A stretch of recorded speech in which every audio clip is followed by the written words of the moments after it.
The project is based on families who are raising children with a mental health and or developmental disability and or learning disability. And finding out ways that they can, choose medications or make treatment decisions with their families in a productive way. It's important because there's lots of folks that feel that they don't want to have their kids on medication. They're really worried about that.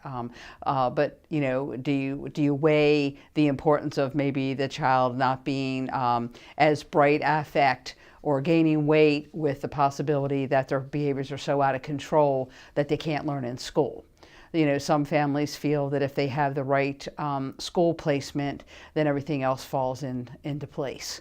And it's difficult because sometimes you want a lot of options and a lot of choices and you don't always get them. We are legacy families that have walked the walk, talked the talk, whether being a parent, a foster parent, or, biological.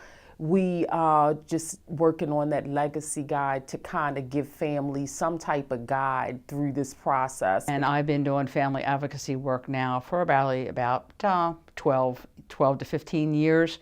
I raised a son who has mental health issues, so it's really important to me that families be heard and listened to and understood.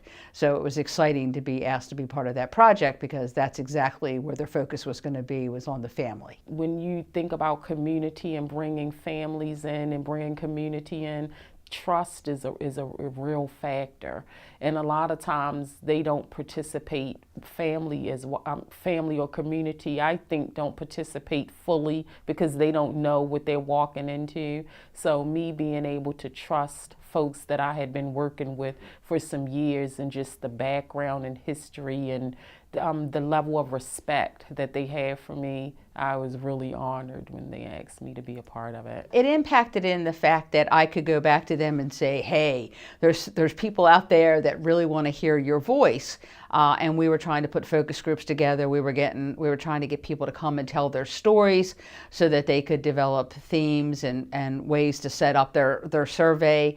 And so that's, so I was able to carry that message back. We actually go out into the community and have done focus groups and get to hear directly from families. And then with the legacy guide, it's in draft form. We take it out to family organizations. We've participated in certain groups to get feedback on, like, page for page, word for word. What do you think, what do you think about it? How does it feel to you? Do you think we need to make some changes? So we're actually hearing from families and doing what they're telling us. I always want to know what other families think. A lot of it, to be perfectly honest, was just to confirm the things that I believed, the things that I've been trying to help families with, and was I on the mark?